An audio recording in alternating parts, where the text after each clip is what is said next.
这辆13年的尼桑天籁刚刚翻新完成，这是前后大灯的一个对比效果。再看一下整个漆面的一个前后修复效果。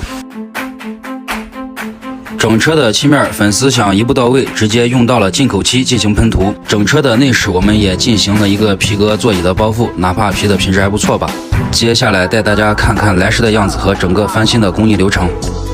首先，我们将整个内饰进行拆解，再将刚拆下来大灯进行翻新。可以看到整车的漆面也是非常糟糕，我们的钣金师傅将整个车身的所有附件全部进行拆解打散。喷漆师傅在打磨的时候才能将灯缝打磨到位。可以看到整个车身我们直接喷涂了鹦鹉的中涂底漆，很多打磨的流程工艺就不一一介绍，往期的作品都有。今天咱直接进入烤漆房看我们的师傅喷涂的效果。可以看到拆解下来的所有附件，我们都是单独360度进行喷漆，这是整个车身刚喷完漆的效果。旁边的这辆车也是一样的工艺流程。时间的原因，咱直接看成品效果吧。这辆老款天籁虽然经历了10几年的风雨沧桑，经过我们喷漆师傅的一番折腾，这漆面镜面效果没问题吧？2个大灯我们也进行了一个翻新，效果没问题吧？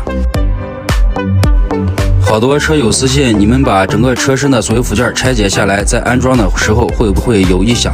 当然，没有经验的师傅肯定会有异响，但是我们店里主要做翻新，所以我们的师傅都是有10几年的相关经验，才能将整个车拆光拆净再装上，没有任何的异响。喷漆的细节和整车的镜面效果不用多说了吧？